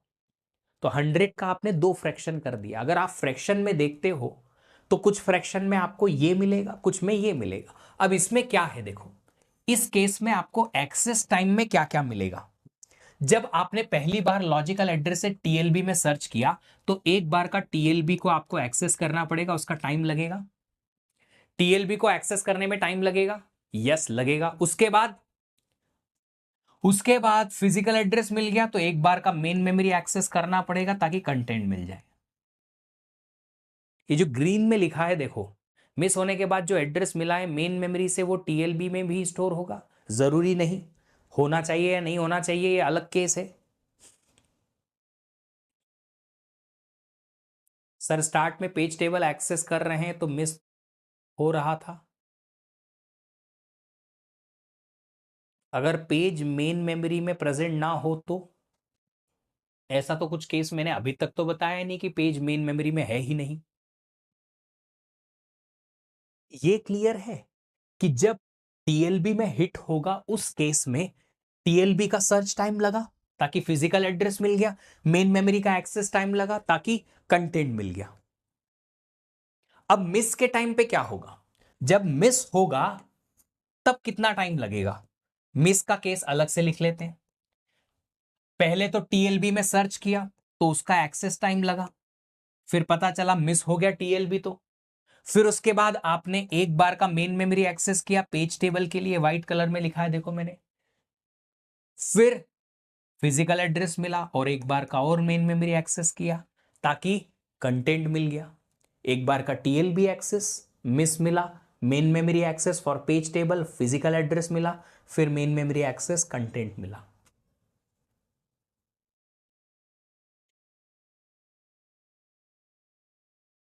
मुझे अपने ऑफिस के एक बंदे गौरव से बात करनी है, तो मैंने देखा यार कि गौरव को मैं बहुत फ्रीक्वेंटली कॉल करते रहता हूं, अपने फोन निकाला, कॉल लॉग्स में ढूंढा, जो रीसेंट कॉल्स होते हैं ना उसमें, रीसेंट कॉल्स में कुछ 20-25 नाम होते हैं, मैंने देखा नहीं मिला। तो वो जो कॉल लॉग था जिसमें रीसेंट 20-25 कॉल नंबर थे उसमें नहीं मिला, मतलब टीएलबी में मिस हो गया क्योंकि उसमें सारे कॉन्टेक्ट्स नहीं है। फिर नहीं मिला तो मैं कॉन्टेक्ट्स में गया, कॉन्टेक्ट्स में मैंने GAURAV सर्च किया, अब इतने सारे गौरव आ गए। गौरव पीडब्ल्यू का एक फैकल्टी कोऑर्डिनेटर भी है, एक कोई डांस कोरियोग्राफर गौरव का नाम है, मेरे एक रिलेटिव का नाम भी गौरव है, एक वीडियो मेकर है बंदा जो मेरे साथ काम कर चुका है वो भी गौरव है, मेरे 2 दोस्त भी हैं, मेरे 3 स्टूडेंट के भी स्टूडेंट नाम गौरव ही हैं। उनमें से मैंने पीडब्ल्यू वाले गौरव का नंबर ढूंढा और उसको कॉल किया। तो पहले कहां सर्च किया? टीएलबी में, नहीं मिला। टीएलबी में सर्च का टाइम लगा, हाँ नहीं मिला, तो फिर मेन मेमोरी में पेज टेबल में सर्च किया, मिल गया, क्या? फिजिकल एड्रेस मिला, तब जाके ये मिला। कंटेंट के लिए अलग से मेन मेमोरी एक्सेस लगी। अगर वहीं से मुझे मिल जाता गौरव, टीएलबी में हिट होता, तो डायरेक्टली मैं उसको कांटेक्ट करता, कॉल करता, काम खत्म। टेक्निकल गुरुजी गौरव का नंबर मेरे पास सेव्ड नहीं है बेटा, हो तो मेरे को दे दे, मैं कॉल बात कर लूंगा उससे। समझ में आए 2 केसेस? ठीक है, अब ये 2 केसेस को हम यहां पे फॉर्मूला में लिखेंगे। तो अगर आपको with TLB effective memory access time निकालना है तो कैसे निकालोगे? H is hit ratio here, okay, TLB का हिट रेशियो है, टीएलबी का हिट रेशियो है H। तो H जब हिट है तब क्या क्या टाइम लगेगा? एक बार का टीएलबी का एक्सेस टाइम और एक बार का मेन मेमोरी का एक्सेस टाइम, प्लस 1 - H। अगर आप फ्रैक्शन में देखो 0.9 अगर हिट रेशियो है तो 0.1 मिस रेशियो बनेगा, 0.8 हिट रेशियो है तो 0.2 मिस रेशियो बनेगा, इसलिए 1 - H। ठीक है, फिर इनटू क्या करेंगे? एक बार का टीएलबी एक्सेस, सर्च करके मिला नहीं कंटेंट, फिर 2 बार का मेन मेमोरी का एक्सेस टाइम, एक बार के लिए पेज टेबल का और एक बार के लिए कंटेंट का।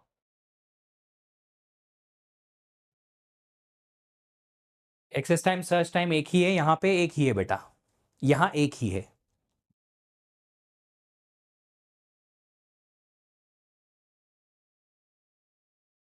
सैमसंग फोन नहीं है बेटा मेरे पास, आईफोन है।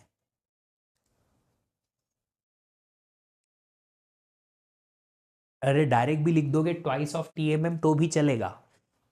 अब 2-4 चमन लोग हैं ना, उनके लिए फिर सर यहाँ 2 बार आपने अलग अलग लिखा, यहाँ ×2 कर दिया, वो मैथमेटिक्स नहीं समझते, उनको कुछ भी अलग नहीं होना, सेम टू सेम जो यहाँ लिखा है वो यही लिखा होना चाहिए, अलग कर दिया, अरे सर आपने ये अलग कैसे कर दिया, ऐसे कैसे लिख सकते हैं सर? सर 1+2 लिखा है तो 1+2 ही लिखो, 3 मत लिखो।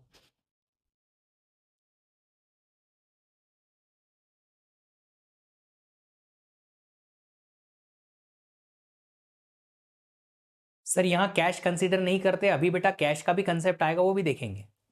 Is iOS better than Android? You use both the phones and decide yourself. ये जो चीजें होती है ना, ये सब्जेक्टिव है. किसी को एंड्रॉइड पसंद आता है, किसी को iOS पसंद आता है, किसी को IISc पसंद आता है, किसी को IIT बॉम्बे पसंद आता है, और किसी को दोनों नहीं मिलते, तो उसको दोनों पसंद आते. कुछ तो दिला दो यार, कुछ तो दिला दो. वो रोता रहता है. खुद यूज करो, पता करो कि क्या है दोनों में से. चलो अब समझो, इसको मैं थोड़ा सा सिंप्लीफाई कर रहा हूं. कैसे? मैथमेटिक्स लगा के ये h को मल्टीप्लाई करो टीएलबी के अंदर, ये टीएमएम के अंदर, h into TLB, h into TMM. ये माइनस h को मैं मल्टीप्लाई करूंगा टीएलबी और टीएमएम के अंदर, ये माइनस h का मल्टीप्लीकेशन, ये प्लस का मल्टीप्लीकेशन. एक बार में दोनों खत्म. तो मेरे पास जो सिंप्लीफाई करने के बाद फॉर्मूला आएगा, वो आएगा एक बार का टीएलबी एक्सेस प्लस एक बार का मेन मेमोरी एक्सेस, प्लस जब मिस है तब मेन मेमोरी का एक्सेस अलग से. एग्जाम्पल देता हूं. मान लो हिट रेशियो है 90%, तो आपने 90% टाइम टीएलबी और मेन मेमोरी का एक्सेस लगाया. मिस रेशियो है 0.1%. उस टाइम पे भी एक बार का मेन मेमोरी एक्सेस और टीएलबी का एक्सेस लगाया. सर 90% टाइम भी ये दोनों लग रहे हैं, 10% टाइम भी ये दोनों तो लग ही रहे हैं, तो 100% टाइम लगेंगे. ये लगा दिए 100%, हर बार ही लगेगा. फिर क्या? फिर ऐसा है कि जब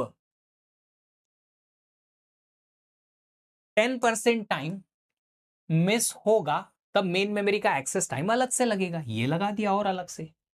आप दोनों फॉर्मूला लगा दो एक वैल्यूज पे, सेम आंसर आएगा. करके देख लो. चलो देखो. टीएलबी का हिट रेशियो है 80%, या फ्रैक्शन में देखो जो यहां पे हम यूज करेंगे तो 0.8. टीएलबी का एक्सेस टाइम मान लो 50 नैनो सेकेंड का, मेन मेमोरी का एक्सेस टाइम मान लो 500 नैनो सेकेंड का. बताइए effective memory access time with TLB कितना आएगा?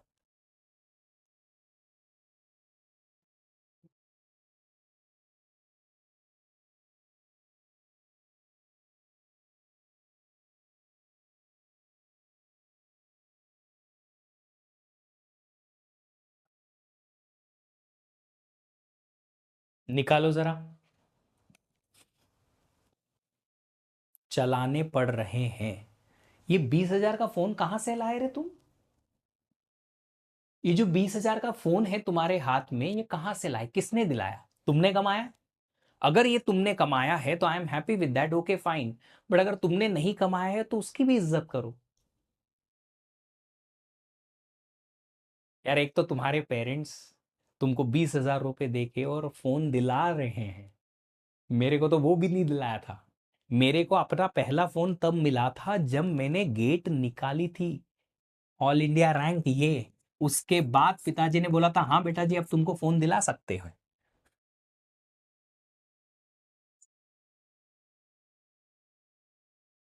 1 - h वाला समझ नहीं आया. क्या वाला? कौन सा वाला? ये कि ये?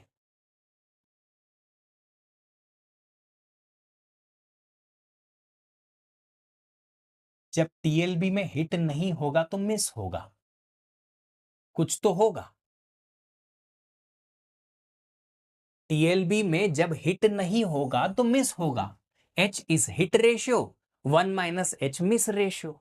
तो जब भी आप टीएलबी में सर्च करने जाओगे, दो ही ऑप्शन है, या तो हिट होगा या मिस. जितनी भी बार आप टीएलबी में सर्च करने जाओगे उसको 100% मान लो. 100% में से अगर 60% हिट हुआ तो 40% मिस ही होगा. ऑप्शन ही दूसरा कोई है नहीं. फ्रैक्शन में लिखोगे तो 0.6 और 0.4.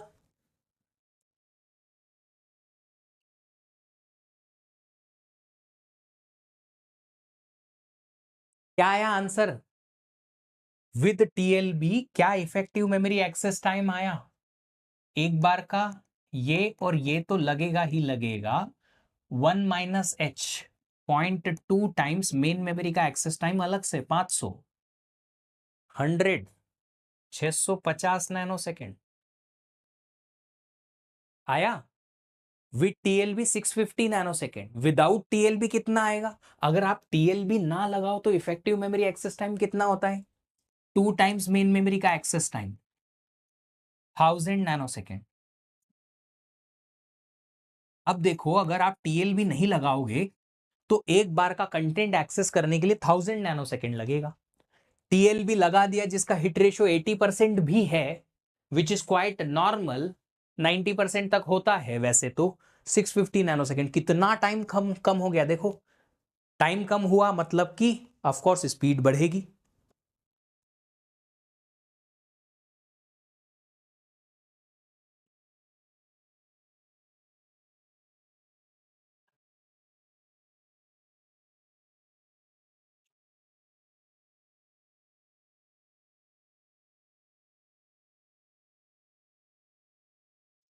देख लो, आराम से समझ लो।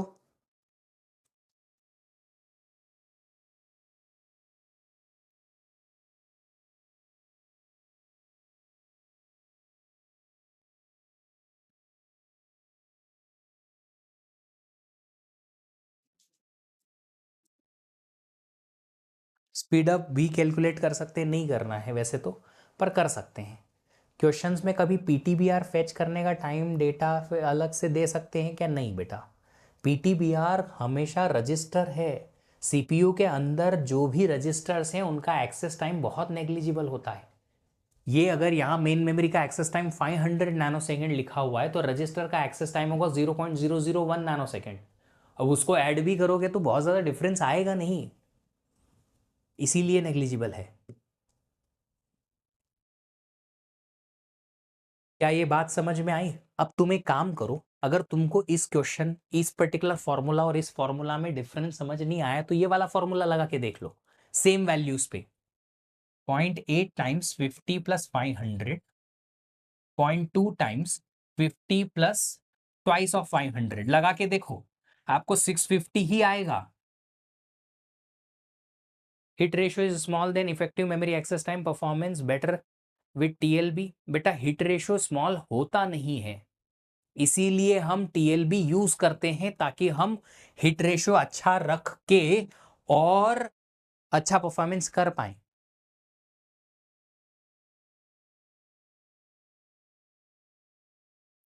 देखो यार, तुम लोग हो मैथ के स्टूडेंट, इतना मैं एक्सपेक्ट कर सकता हूं आपसे कि आप क्या करो, एच का मल्टीप्लीकेशन इन दोनों में कर दो, 1 का मल्टीप्लीकेशन इन तीनों में कर दो और एच का भी मल्टीप्लीकेशन इन तीनों में कर दो। जो भी अलग अलग अलग अलग वैल्यूज आएंगी उनमें से H T L B H T M M एक बार का माइनस एच से कैंसल हो जाएगा। कैंसल हो जाएगा तो एक बार का ये बचेगा, एक बार का ये बचेगा, 1 TMM माइनस एच टी एम एम बचेगा। टीएमएम को कॉमन करोगे ये बच जाएगा। मैथमेटिक्स लगा लो, यहां से ऑटोमेटिकली आंसर आ जाएगा। सेम ही ये फॉर्मूला बनेगा ब्रैकेट खोल के। मैं अब नहीं बता रहा हूं क्योंकि मैं उम्मीद करता हूं कि इतना मैथ तो समझ सकते हो।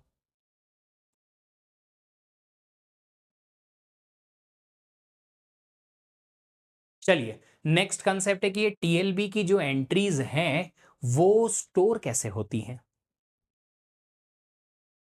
वही। उसके पहले I think I do have a question.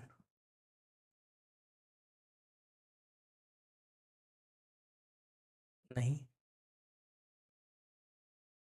नहीं, टीएलबी में एंट्रीज स्टोर कैसे होती हैं? तो बेसिक आइडिया जो टीएलबी में एंट्रीज स्टोर करने का होता है वो ये होता है कि टीएलबी में कुछ ही एंट्रीज आएंगी, सम ऑफ द एंट्रीज, पर कौन कौन सी आएंगी? जो बार बार यूज होंगी। पर कहाँ रखेंगे? टीएलबी में पेज टेबल की अगर एंट्रीज आप लेके आते हो तो कौन सी एंट्री को कहाँ रखेंगे? पेज टेबल की पेज नंबर 0 की एंट्री कहाँ रखोगे? 1 की एंट्री कहाँ रखोगे? 2 की एंट्री कहाँ रखोगे? 3 की एंट्री कहाँ रखोगे? इसके लिए पैटर्न बनाए जाते हैं, जिस पैटर्न को हम कहते हैं मैपिंग। अब जिसने सीओए पढ़ा हुआ है उसको इस चीज में बिल्कुल 1% डाउट नहीं आएगा, क्योंकि ये सेम चीज हमने सीओए में पढ़ी हुई है। तो हम यहां पे उस चीज को बिल्कुल भी डिटेल में नहीं देखने वाले, सिर्फ और सिर्फ क्वेश्चन कैसे सॉल्व होगा वो मैं बताऊंगा। मैपिंग का एक एक जो सिंगल पॉइंट से लेके तो मल्टी पॉइंट कनेक्शन है, वो सब सीओए में पढ़ाया हुआ है मैंने। अगर आपकी क्लास में सीओए अभी नहीं मिलाएगा तो मिल जाएगा, जब भी आएगा लाइव तब पढ़ लेना। आपको इच्छा है अभी पढ़ने की तो खजाना में एडेड है, वहां से पढ़ लो, मेरा सीओए ऐड हो गया है, रिकॉर्डेड देख लो। नहीं लाइव के लिए वेट करना है तो कर लो, पर पढ़ेंगे सीओए में डिटेल में, क्योंकि वहीं पे क्वेश्चन आता है। इसका क्वेश्चन यहां से आता नहीं है, एक आध बार आया है खाली, तो इसको हम अगर सीओए नहीं भी पढ़ा है तो हम सिर्फ क्वेश्चन सॉल्व करने के लिए यूज करने वाले हैं, है ना। तो हम टीएलबी की मैपिंग देखने वाले हैं। हाउ टीएलबी स्टोर्स एंट्री, मतलब which page table entry is stored in which place in TLB. Don't worry, आपको क्वेश्चन सॉल्व करना सिखा दूंगा मैं। क्वेश्चन आपसे मक्खन की तरह बनेगा, उसके बिहाइंड स्टोरी जो है वो आपको वहां पता चलेगी सीओए में। डोंट वरी अबाउट इट, ठीक है। तो कौन सा पेज टेबल एंट्री को हम किस प्लेस पे टीएलबी में स्टोर करते हैं, for this TLB mapping is done. उसके लिए मैपिंग की जाती है। 3 टाइप की मैपिंग होती है, फुल्ली एसोसिएटिव, डायरेक्ट और सेट एसोसिएटिव। ये तीनों हम सीओए में भी देख चुके हैं, यहां भी देखने वाले हैं। जिसने सीओए पढ़ा है वो कल रिवाइज करके लाए इसको, जिन्होंने नहीं पढ़ा है वो बिंदास मजे करें, हम इसके आगे की चीजें कल डिस्कस करेंगे, ठीक है। डेमो बता दूं, अरे बताऊंगा, सब बताऊंगा, डेमो भी बताऊंगा, क्वेश्चन कैसे सॉल्व करना है वो भी बताऊंगा, और सारे टाइप के क्वेश्चन सॉल्व हो जाएंगे। तो टीएलबी मैपिंग हम कल कंटिन्यू करने वाले हैं, डिस्कस करेंगे कल इस चीज़ को। अगर सीओए जिन्होंने मुझसे पढ़ा हुआ है ऑलरेडी, तो वो सीओए में मैपिंग का कंसेप्ट क्विकली रिकॉल करके आइएगा कि ये डायरेक्ट मैपिंग, सेट एसोसिएटिव और फुल्ली क्या काम करती है। जिन्होंने नहीं पढ़ा है कोई बात नहीं, रिलैक्स रहो, जब सीओए का बारी आएगी तब पढ़ लीजिएगा आराम से। आज के लिए इतना ही। आप सीओए आपकी बैच में नहीं हुआ है बेटा, पुरानी बैचेस में हो चुका है सीओए, खजाना में इंक्लूडेड भी है, आप देख सकते हो आपकी बैचेस में खजाना में मेरा सीओए कोर्स मैंने ऐड करा दिया है। अगर आपको रिकॉर्डेड देखने का है तो देख लो। हाँ जी, आज इतना ही, क्योंकि मैपिंग अगर मैं स्टार्ट करूंगा तो आज पूरा नहीं हो पाएगा। मैं चाहता हूँ कि मैपिंग एक साथ कंटिन्यू करें, ठीक है। सीओए का वो लेक्चर देख के आ सकते हैं, एक लेक्चर में बेटा मैपिंग नहीं है, कम से कम 5-6 लेक्चर देखने पड़ेंगे, जब तक आप सीओए भूल जाओगे 5-6 लेक्चर देखते देखते। चलिए okay guys, thank you so much. JEE की रैंक कितनी थी बेटा, जेई लिखी ही नहीं मैंने। मैं अपनी लाइफ स्टोरी बताऊं तो मैंने 12th किया था बायोलॉजी से, एडिशनल मैथमेटिक्स ले रखा था, जस्ट फॉर द केस कि बाई चांस अगर बायोलॉजी में कुछ नहीं बना तो चलो मैथ का कुछ तो हो जाएगा, एडिशनल मैथ। आउट ऑफ 100 मेरे को 56 आए थे, बिना ट्यूशन बिना कोई पढ़ाई के, खास सेल्फ जो भी मेरे को बुक से समझ में आया था उतना मैंने पढ़ लिया था, इतने मार्क्स आए थे 12th की एग्जाम में। एडिशनल मैथ ले रखा था, उसका सिर्फ मार्कशीट में जिक्र होता है, वो ऐड नहीं होता परसेंटेज में आपके। बायोलॉजी से किया था क्योंकि एमबीबीएस करना था, बट जस्ट बिकॉज 12th की एग्जाम के 2 दिन पहले मुझे जॉन्डिस हो गया। 12th की एग्जाम के दौरान भी मुझे जॉन्डिस था, और उसकी वजह से मैं अपनी सिटी छोड़ के नहीं जा पाया। ऑनलाइन क्लासेस पहले हुआ नहीं करती थी जैसा कि अब होती हैं। देखो अगर होती तो डेफिनेटली मैं भी कहीं ना कहीं ऑनलाइन क्लासेस ले पाता अपने होम टाउन से, उज्जैन से, जो कि बहुत छोटा टाउन था, वहाँ कोई खास क्लासेस होती नहीं थी एमबीबीएस की एग्जाम्स की। अभी तो देखो ऑनलाइन क्लास का एक बच्चा हमारे पीडब्ल्यू का नीट में AIR 1 लेके आया, अभी 2 दिन पहले ही उसका वीडियो रोल आउट हुआ है। नहीं था तो क्या कर सकते थे, होम टाउन छोड़ के जा नहीं सकते, क्योंकि जॉन्डिस में आप इतने वीक हो, अकेले कहाँ जाओगे, पापा होम टाउन छोड़ के कहीं और शिफ्ट नहीं हो सकते हैं, ऑलरेडी वो 40 किलोमीटर दूर रह रहे हैं अपने वर्क प्लेस से, डेली बाइक से जाते थे। So I had to leave my dream of MBBS and had to go for engineering. तो जब मैं अपने 12th क्लास में था तब मैं अपने मैथमेटिक्स वाले दोस्तों को बोलता था, बेटा इस कॉलेज में एडमिशन मत लेना, आप जिस सिटी में हम रहते थे वहाँ पे एक ही अच्छा प्राइवेट कॉलेज था, तो मैं बोलता था कि ये प्राइवेट कॉलेज मत लेना, बहुत ही नॉर्मल है, सब बोलते हैं बहुत ही नॉर्मल है, इसमें एडमिशन मत लेना। वो सब चले गए बाहर, मैं उसी में एडमिशन लेके इंजीनियरिंग करके आया, और मेरे को कुछ 39% थे, वो भी हमारे स्टेट की जो प्री इंजीनियरिंग टेस्ट होता था उसमें 39%। उसमें से भी मैथ में कुछ मार्क्स नहीं आए थे, मेनली फिजिक्स में ही आए थे, क्योंकि फिजिक्स मैंने अच्छे से पढ़ा था। फिर वहां से आई अटेम्प्टेड फॉर गेट, क्योंकि करना ही था, कुछ तो करना ही था। Previous year due to jaundice most. अच्छा, जॉन्डिस की भी स्टोरी है। जिस दिन मेरा 1 मार्च 2006 को पेपर था 12th का, उसके 2 दिन पहले, 3 दिन पहले मुझे जॉन्डिस हुआ। मैं 3 दिन तक हॉस्पिटल में था, कुछ भी रिवीजन नहीं किया। 1 मार्च को मेरा पहला पेपर फिजिक्स का था, 95 आए थे 100 में से। क्यों? क्योंकि पूरे साल मेहनत की थी। ये 4 दिन में मेरी रिवीजन नहीं हो पाया, उस रिवीजन की वजह से वो 2-3 मार्क्स मेरे कट हो गए। जॉन्डिस में हॉस्पिटल से एक हाथ में ड्रिप चल रही, दूसरे हाथ से लिख रहा हूं, ऐसा पेपर दिया था पहला। तो भी तो अगर थ्रू आउट ईयर मेहनत करोगे ना, तो एंड मोमेंट अगर ऐसी कुछ प्रॉब्लम्स आती भी हैं तो you can still be in the topper. GATE के लिए कोई ड्रॉप नहीं लिया बेटा। 3rd ईयर में मैंने रैंक लाई थी 682, फिर फाइनल ईयर में आई मेरे को फाइनल रैंक, और डायरेक्ट एमटेक के लिए गया, कोई ड्रॉप नहीं आया। चलो ओके, आज का सेशन रैपअप करते हैं। थोड़ा एक्स्ट्रा टाइम है आप लोगों के लिए, प्रैक्टिस कर लो, रिवीजन कर लो, और जो भी एक्स्ट्रा आपकी एक्टिविटीज़ बची हैं वो कर लो। फ़ोन उठा के सोशल मीडिया पे टाइम वेस्ट मत करना, क्योंकि अगर करोगे तो फिर मेरे पास मत आना कि सर मेरे को टाइम मैनेज नहीं हो रहा है, ये बच गया, PYQ सॉल्व नहीं हो रहे हैं, एटसेट्रा। टाइम है, मज़े कर लो, ठीक है। चलिए, AIR 19 के बाद कैसी फील थी? वैसी ही फील थी जैसी तुम्हारी अगले साल होने वाली है। दोनों मिल के बात करेंगे, है ना। चलिए, बाय बाय, थैंक यू।